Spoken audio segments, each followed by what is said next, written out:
Come Live Before You Die. How 60 Days in Kenya on $25 a day transformed my life. By Darnell Ishmel. Forward. When we look back on our lives, it's often the moments of daring and adventure that stand out in our memories. These moments, when we took a leap of faith and stepped out of our comfort zone, are what truly make life worth living. But all too often, we get caught up in the day-to-day grind of work, bills, and responsibilities, and we forget to pursue the things that truly make us happy. In Come Live Before You Die, the author takes us on a journey of self-discovery and encourages us to embrace the unknown and live life to the fullest. As I read Come Live Before You Die, I couldn't help but feel like I was on a journey with a trusted friend, one who had gone ahead and explored the mysteries of life and was now sharing his wisdom with me. Drawing on his own experiences of taking risks and chasing his dreams, Dr. Ishmel offers practical advice on how to break out of our routine and embrace a more fulfilling life. This book is a testament to the power of living in the present moment, of letting go of regrets from the past and fears of the future, fully embracing the precious gift of life, and finding meaning and purpose in this life. It's about realizing that the time we have on this earth is finite and making the most of every moment. It's rare to find a book that combines deep spiritual insights with practical advice and a clear and engaging writing style, but this is precisely what Dr. Ishmel has accomplished. His voice is warm, welcoming, and insightful, and his stories and examples are compelling and relatable. He draws on his own life experiences and those of others, as well as on spiritual traditions and modern research to create a tapestry of wisdom that is both universal and deeply personal. But what I found most remarkable about Come Live Before You Die was its ability to go beyond the usual self-help genre and address some of the most profound and existential questions of human existence. Questions like, what is the purpose of life? How can we find meaning and fulfillment? What happens after we die? These are not easy questions to answer, but Dr. Ishmel approaches them with humility, curiosity, and a deep understanding of the human condition. In short, Come Live Before You Die is a book that will inspire, challenge, and transform you. It's a book that you will want to keep on your bedside table and return to again and again as you navigate the ups and downs of life. I am honored to have had the opportunity to read this book, and I have no doubt that it will touch the lives of many others as well. Whether you're a recent college graduate feeling lost in the world, or a retiree looking for a new sense of purpose, Come Live Before You Die offers something for everyone.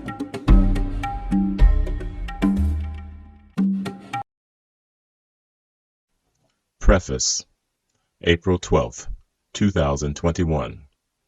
Dear fellow travelers, on March 26, 2021, the President of Kenya issued a partial lockdown restricting movement in and out of Nairobi to help curb the Michigan-like surge in COVID cases. As such, we cannot travel to and through Nairobi until the ban is lifted. As of today, April 12th, there is no change. We are scheduled to arrive in Nairobi on May 20th and will continue to monitor the situation through Monday, May 10th for improvement that enables safe entry, passage, and return. Be well, Darnell.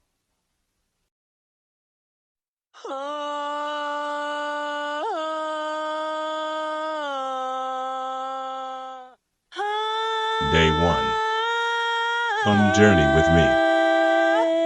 12 hours of constant motion. Finish cleaning, packing, taking out the trash.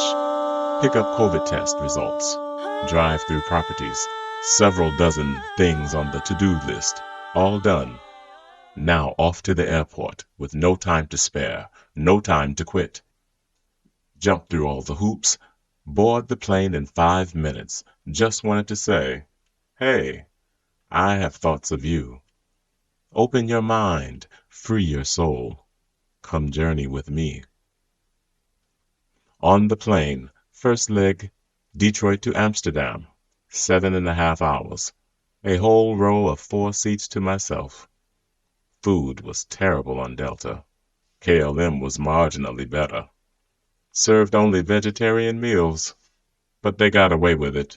Leave it to the Dutch. People told me years ago, don't move to California. They have earthquakes and the queers. One day they're all going to fall into the sea. And don't go to Africa either. They have bugs, jungle animals, and starving children.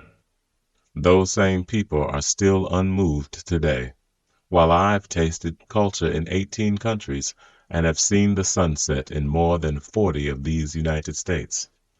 It's funny, people can be quick to judge a place they've never been, and a thing they've never done. Baseless opinions, faceless rumors, and meaningless hearsay is a dead man's diet. I make my own judgments, and I form my own opinions based on the evidence of my own experiences. After all, there is so much beauty and diversity in the world. We would miss out on it when we let other people's prejudices dictate our actions. Don't be afraid to explore new places and try new things. You never know what amazing adventures await you on the other side of yes. And now I'm on a plane headed to Africa in the middle of a global pandemic.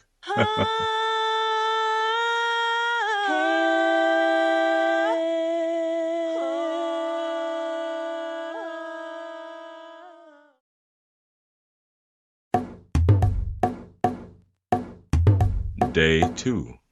Don't cower.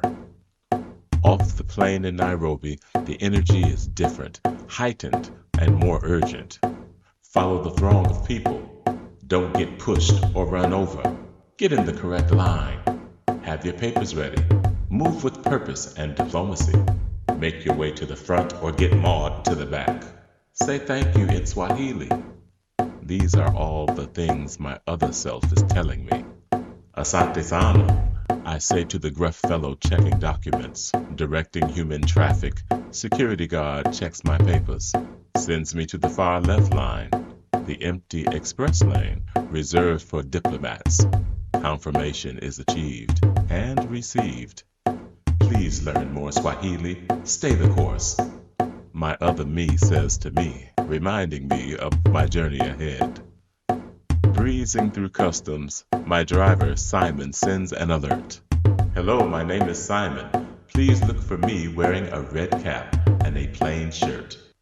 Exiting the airport, I'm surrounded by 100 drivers, all crowding the sidewalks, vying for their next fare, and haggling with the newly arrived.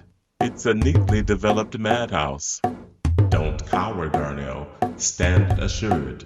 Dissuade resolutely. Observe confidently. Whether vultures or voyeurs, they all have their vocation. Play the viceroy. Vibrate an energy that says, yes, of course I have a driver. He is nearly here. Please do not disturb my peace. My other me is being really outspoken right now. I channeled the slightly detained foreign dignitary vibe for a hard 12 minutes. It would have been much longer and a hard passage of time had I succumbed to any display of panic and paranoia. Those drivers would have eaten me alive. I've just arrived in Nairobi. Need to change my Airbnb plan as soon as possible. I'm concerned about my safety, the noise, and OMG, the bugs.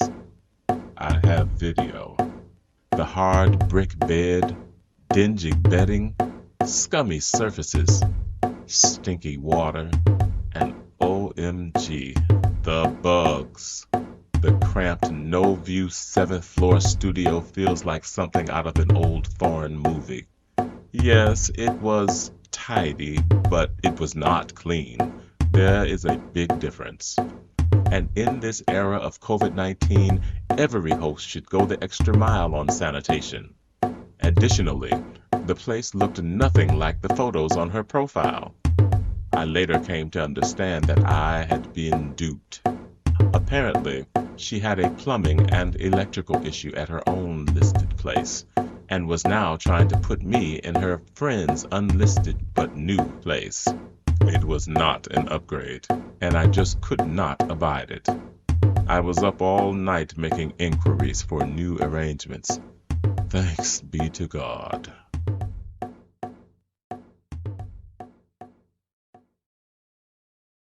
Day 3. Airbnb in South B. For me, travel is about how far can I go, how long can I stay, how well can it be, and all for the least amount of money. My round-trip flight was only $714. My Kenyan visa was $50. When you do the math, this is a relatively inexpensive and priceless undertaking.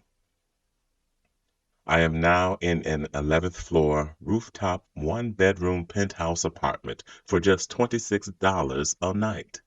Located in the South B section of Nairobi, the panoramic view from the front door is absolutely gorgeous. This is officially day 1. Airbnb. Using the well-known platform Airbnb, people may let visitors stay in their houses or apartments. There are a number of benefits and drawbacks to using Airbnb when traveling abroad. Pros: cost. Since tourists may frequently locate lodging at lower rates when using Airbnb, it might be a more affordable option than staying in conventional hotels. Local experience.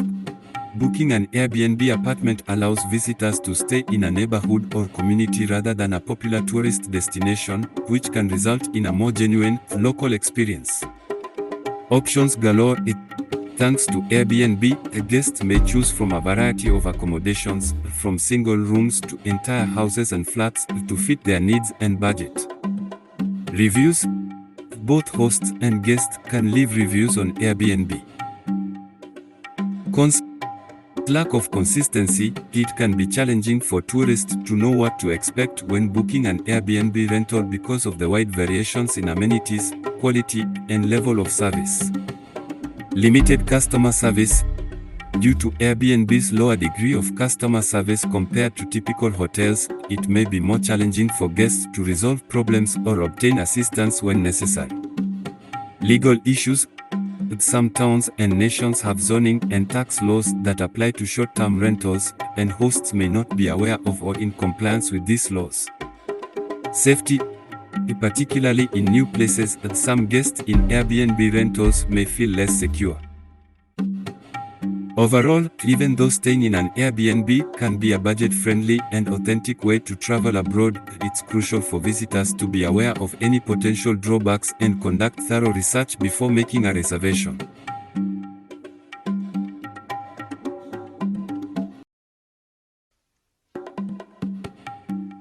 Roomy Baker's Delight. So at the advice of my host, I decided to walk down the street and around the corner and happened upon Roomy Baker's Delight, his recommendation for a restaurant. Cars honking, people chattering, the motorcycles and the buses below, all a hustle and bustle they are, everyone with somewhere to go. The sights, the sounds, the smells filled the air. Afro hip-hop ablaze on the tube, the Muslim sisters huddling in the corner, warm sunshine, gentle breezes, and pillowy skies. A piccolo piece of paradise for an old observer, people watcher like me. And for just $6.50, an authentic Kenyan meal from a neighborhood restaurant around the corner. Large wet fried fish with greens and ugali, the red gravy on the side. A second-story table sitting window side, watching as the cook prepares the meal. 7 p.m. I sit here on the balcony, nearly alone in the darkness of the gray overcast skies and the whisking of the chilly winds. After arriving at the other place last night at about 11:45 p.m., I didn't sleep but a wink. I am well now, relaxing, nesting, and settling in. I should sleep like a log tonight and most of the day tomorrow. I will likely stay in for the next few days, resting, and I have some grant writing I must do within the first week. I am not likely to be doing any out and abouts. I just want to eat, sleep, write, and relax. South B. South B is a neighborhood located in the southern part of Nairobi, Kenya. It is mostly recognized as a residential region with middle-class and wealthy residents. Many families and professionals live in the region, which is regarded as one of the city's more tranquil and quieter districts. With a good infrastructure, well-paved roads, lighting, and a wide range of amenities like supermarkets, schools, and hospitals, South B is comparatively well developed. It is also known for its green spaces and parks, which offer residents a chance to enjoy nature and get away from the hustle and bustle of the city. Additionally, the neighborhood is home to a number of embassies and other foreign institutions, which contributes to the district's diversified demographic. Numerous pubs and eateries that cater to the city's nightlife can be found in the region, which is likewise well renowned for its nightlife. Overall, South B is regarded as a nice neighborhood in Nairobi due to its comparatively tranquil atmosphere, solid infrastructure, and close proximity to services and green areas. Anticipations. Ornan says he will cook for me, my Nairobi chef from 2 years past. I'm so grateful and excited and can hardly wait to be fully delighted. He will be sure to prepare enough for me and a leftovers feast for a few days. We'll see. When traveling, I make it a rule to always pack light. Light enough to walk and carry for at least 2 miles. And always bring a few items you wouldn't mind leaving behind. Make a little extra room for new things on the return. And never pack your heaviest clothing. It's far easier to wear them than to carry them. Packed 3 pairs of pants, 2 cargo and some sweats, 3 shirts for rotating, a pair of shorts worn under the sweats, 1 sweater, 1 jacket, 3 undies and 2 tees, socks and shoes, 1 Crocs for walking, 1 Crocs for beaching, and 1 pair of Nikes for just in case I need to run. Along with a plethora of must-have tech, hygiene, sanitation, supplements, and health support products. And just 1 backpack, my first Kelty, and I'm loving it. Oh, and please don't forget the Q-tips. Well, it is now 3 a.m. on Saturday, May 22nd. It's time for a second round in Slumberland.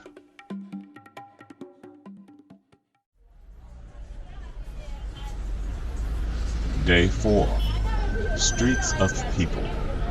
As I walk down the paved streets, passing all the fruit stands and the other stands of every kind, I marvel at the sense of personal industry and chop-chop shown by the large number of people carting goods, selling wares, and keeping shop, moving to and fro on foot, motorbike, and bus, selling and buying everything from headphones, fuel, and vegetables, to haircuts, flour, and meats, from furniture, dishware, and sandals, to soap, street food, and water.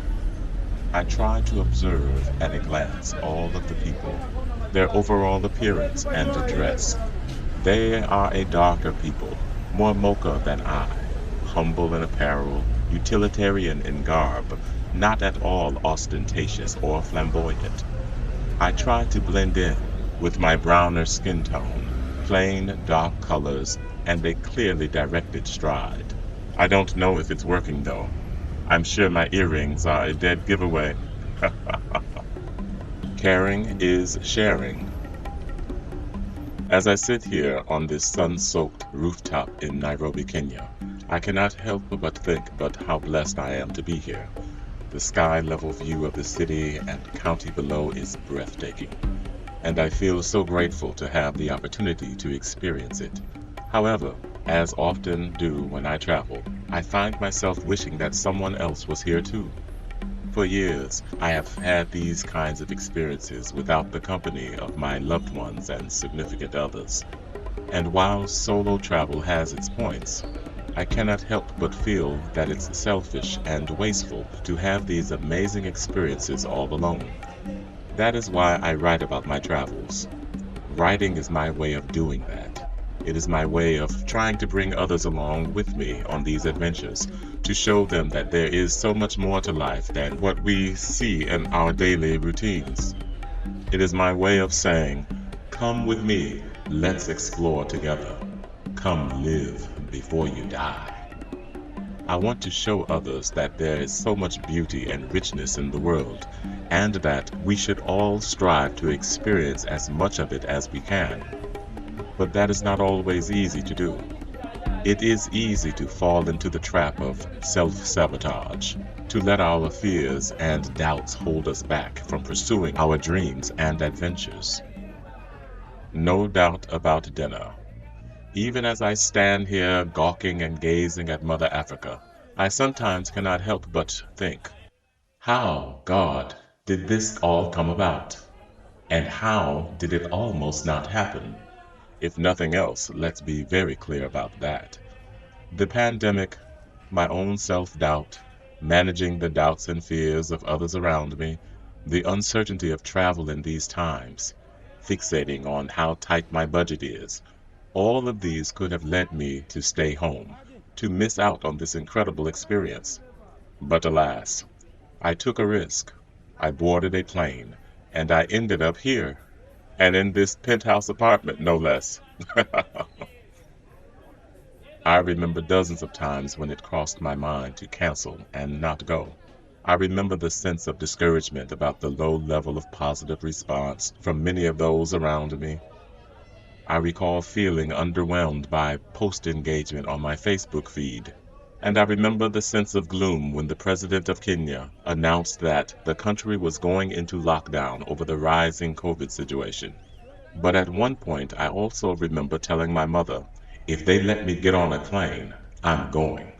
And when others, for various reasons, withdrew from the trip, I refunded them in full and was still determined to go and to maintain the same level of accommodations. Listening from above to the sounds of the city below and smelling the aroma from what has now become Chef Ornan's rooftop kitchen, I feel sorrow, but without tears, for those who made a different choice, and I pity those who may never choose something different. Well, enough of that. Dinner will soon be served. Menu: fried chicken drumsticks, tuna steaks, wet fried tuna with tomato cream sauce, potato wedgies, fried plantains, stir-fried prawns, and let's not forget the cucumber salad. I am feasting. Here's to life. Go, grow, no looking back. The phrase "go to grow and do not look back" has been a driving force for me over the past few months. It has pushed me to step out of my comfort zone and take risk even when others around me were not supportive. This phrase has given me the courage to pursue my dreams even when the odds seem to be against me.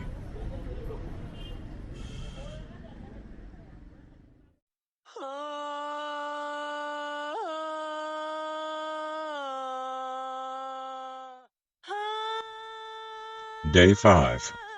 Around 8 p.m., I went to bed and fell asleep listening to one of my audiobooks, Swahili 101. I have a long way to go with that. It is now 12 midnight, and I am upstairs with the stars here on the rooftop, where the city is all hushed in quietude due to the 10 o'clock COVID curfew restrictions. Rooftop wonders. The moon peeks through the slow and cloudy skies. The breeze is refreshingly cool and gentle. Oh, what stories these winds must carry! What treasured volumes this breeze must bear! How would they speak? In rage or rapture? How take my soul in your embrace? Dark skies prevailing, the heavens are telling, all will be known when face to face. The night is alive with secrets untold, whispers carried by the winds so bold. A symphony of voices they sing and sway, guided by the night as it turns to day. Some speak of love so tender and true, others of heartache so raw and blue. Some tell tales of joy and delight, others of sorrow that darken the light. But how would they speak, these winds so free, in rage or rapture or pure harmony? Would they shout from the rooftops bold, or whisper in your ears secrets untold? Take me in your arms, O gentle breeze, and share with me your stories and please. Let me feel your touch so cool and light, as you whisper to me in the still of the night. Dark skies prevailing, the heavens are telling of the secrets that the winds are sailing. But all will be known when we meet face to face, and the winds will speak with divine grace. Monastery. A monastery is a house occupied by persons engaged in living out religious vows and beliefs in relative seclusion. Monasteries can be found in many different parts of the world and may be associated with various religious traditions, including Christianity, Buddhism, and Hinduism. The architecture and design of a monastery can vary widely depending on the cultural context in which it is located. Some monasteries are elaborate structures with ornate decoration and intricate artwork, while others are more modest and utilitarian in design. Many monasteries include a central chapel or worship space, as well as living quarters for the resident monks, dining areas, and communal spaces for study and contemplation. In addition to serving as a spiritual home for monks, many monasteries also play an important role in the broader community. They may provide education, healthcare, or other services to local residents and may serve as centers of cultural or artistic activity. Some monasteries are also involved in charitable work, such as providing aid to refugees or supporting environmental conservation efforts.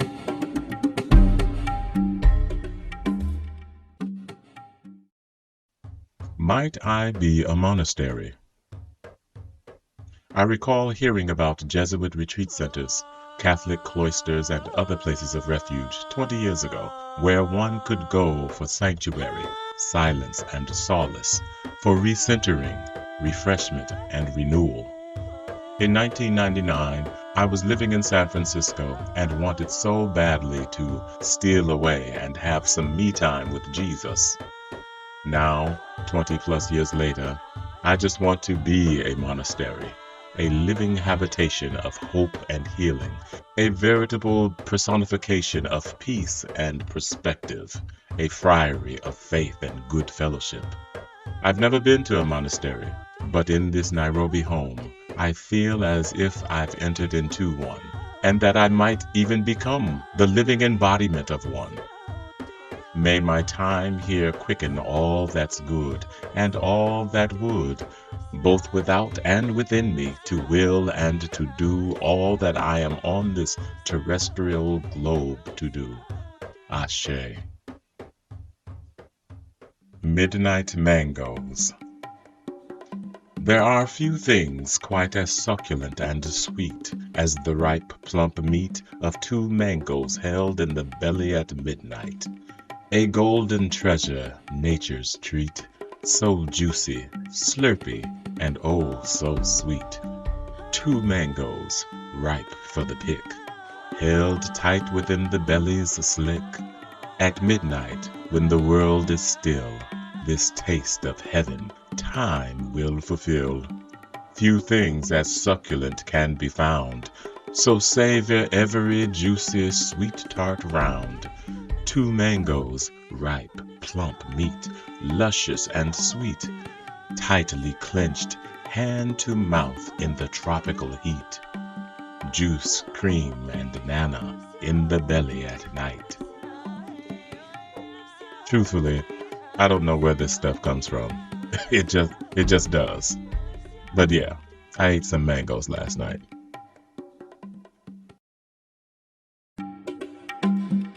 Mangoes of Kenya. The sweet aroma of ripe mangoes fills the air as you approach the fruit stand at the local market in Kenya. Rows of plump, juicy mangoes in shades of golden yellow and vibrant orange beckon to be picked up and savored. With their soft and velvety skin, these tropical fruits are a favorite among locals and visitors alike. As you take a bite, the flesh of the mango explodes with a burst of sweetness mingled with a hint of tartness. The texture is both creamy and fibrous, adding to the delightful eating experience. Mangoes in Kenya are not just a fruit, but a way of life. They are used in a variety of dishes, from smoothies and juices to salads and desserts. In the rural areas, it's common to see mango trees dotting the landscape, their branches heavy with fruit. During mango season, families gather under the shade of the trees to share the bounty and celebrate the harvest. Mangoes in Kenya are more than just a delicious treat, they represent the abundance and richness of the land and the joy of coming together to share in its fruits. Inquiring minds want to know. Answering questions from friends reading my post. Did you go for work or vacation? Both and neither. This for me is both vacation and vocation. I have not completely abandoned my work projects. I have 2 grants due at the end of the month, and I am still in contact with guys from my outreach efforts in Notes from the Village. But I am mainly here to rest, recalibrate, refresh, and rejuvenate. I came here for life. A man named Life. Once upon a time, there lived a man named Life, who longed to escape the daily grind and strife. He dreamed of a place where he could be free, where he could relax and simply be. So he set off to journey, with a heart full of hope, to find the perfect getaway, where he could let go. He traveled far and wide until he came upon a shore, where he saw 2 boats moored on the shore. One boat was labeled Vacation, the other Vocation. Life stood on the shore in deep contemplation. He knew he had a choice to make, a decision that would determine his fate. The vacation boat was alluring, with its bright colors and gleam. It promised rest, leisure, and life without a scheme. But Life remembered that the trip would soon end, and he'd have to return to the grind where he began. The vocation boat, though not as grand, had a sturdy look and a solid stand. It offered a journey where he could truly grow, where he could find purpose and his true calling know. Life thought long and hard and finally made his choice. He climbed aboard the vocation boat and set out with a voice. He learned to navigate the waters, to weather any storm, and found that his true joy was in this journey all along. So, if you're like Life and seek to escape the grind, remember that the destination is not what you'll find. It's the journey of the vocation that truly sets you free, where you can find purpose, happiness, and simply be. Why did you go there? I came because I really needed to get away from the pace of life in Flint. Nairobi offered the best round-trip ticket cost for the furthest destination. And I came because I have friends and a few friendly connections here. I hope to one day visit many other African countries, when these airlines finally act right on these outrageous prices. The Trap Below. 6:35 a.m. Okay, apparently someone in one of the apartments below is running an after-hours trap, because they have been lit with the thunder for the past 3 hours. Boom, boom, boom. Hee hee, ha ha ha. Yeah, yeah, yeah. For the past 3 hours. shaking my head. I don't know. Maybe it's a rent party or something. Lunch, 12:51 p.m. The sounds continue, unyielded and unabated, from down below. But at least now it blends into the soundscape of the bustling city. I woke up last night at 2 a.m. and had mangoes, deep-fried tuna, and plantains for a snack. I woke up today at 11:30 a.m. and had the same for lunch, but added some cucumber salad. I would never cut up a bunch of cucumbers and mix them with other ingredients to make a meal. But this salad is amazing. I must improve my culinary and eating habits. I am looking forward to dinner later. Again, thank you so much, Chef Ornan. Castlevania. I spent all day here at the apartment, very content. Energy and vibration are everywhere and in every place. When the energy without matches the energy within, a sense of equilibrium is more easily found. The minimalist ambiance of this apartment, with just slight touches of Afrocentric culture clues, the distant noise of the city below, the sun-sweet breeze of the open windows, and, of course, Netflix, have all made for a palpable sense of therapeutic calm. In addition to doing some research and preparation for this grant writing effort, I have basically lounged on the full expanse of this couch and watched nearly 6 episodes of Castlevania. Yes, I know. Don't knock it until you've tried it a couple different times. Adult anime is not something I would normally choose. But hey, I'm on something of a staycation abroad. I've always been a homebody. I've never been much for touristy stuff. The traditional trek has its advantages, but I'm more interested in experiencing life among the locals, living and observing life from at least an arm's length away. So this is where I'll be for the next few days, at least until I finish some of my work projects. Dinner time, 5:30 p.m. Okay, so this rooftop needs lawn chairs and tables. I would have all my meals out here. I may have to venture out and find one. Such a small $10 to $20 investment would enhance my experience significantly. Some folks spend more than that on liquor and such. I just need a decent table and chair. Again, thank you, Chef Ornan. Kenyan fried chicken, potatoes and onions, fresh tomato and cucumber and mango salad. It was even better the second day. FaceTime with Mama. Oh my goodness, my mother FaceTimed me. A huge first. I had to sneak a screenshot. Frugal travel. I know people who won't go anywhere distant unless they have at least 5 bands to blow. I also know a lot of people who spend $500 a month on Vice. Pick your poison. It really doesn't matter which. If I have $500, my whole thing is, how far can I go? How long can I stay? And what is the highest quality of experience I can get for the absolute lowest cost?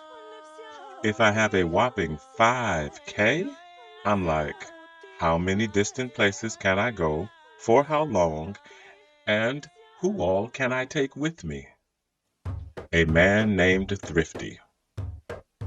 Once upon a time, there was a man named Thrifty who always looked for ways to be more budget-wise and nifty. He counted every penny and saved every dime. He never spent a cent without thinking it over at least 9 times. Thrifty was proud of his frugal ways. He was the king of coupons and discounts that pays. But his friends and family just didn't understand. They thought he was cheap and not very grand. One day Thrifty decided to throw a party to show his friends that he was not so contrary. But when they arrived, they found that things were strange. The decorations were made from recycled paper, and the food was quite plain. The guests were uncomfortable, and the atmosphere was tense. They were used to fine dining and a bit more expense. But Thrifty was happy. He had saved a lot of cash, and he was proud of the party that he had thrown with such panache. As the night went on, the guests grew restless, and they yearned for a party that was truly the bestest. So they snuck away and headed to the nearest bar, where they laughed and danced and enjoyed the caviar. Thrifty was left alone with his empty house. He realized that being frugal had its own spouse. He learned that sometimes it's okay to spend a little more, to create memories and moments that you'll treasure forevermore. So if you're like Thrifty and love to save and scrimp, remember to enjoy life and don't be too primp. Being frugal is good, but not to the point of distress. It's about finding balance and happiness nonetheless. The masseur. Yeah, I did some digging and booked a guy to give me a massage. A guy. A guy, say ye? Yes, of course, a guy. We had an interesting conversation on WhatsApp. Not sure what I was expecting, but it was refreshing. Well, the appointment is scheduled for Monday, so you will need to tune in Tuesday for the details. I know for some folks, this particular invitation will be one of three things: titillating, taxing, or a turnoff. But at the end of the day, everything is a test. I promise this one will be an open book. 8:35 p.m. For now, I will return to this animated distraction from my work. Just one more episode.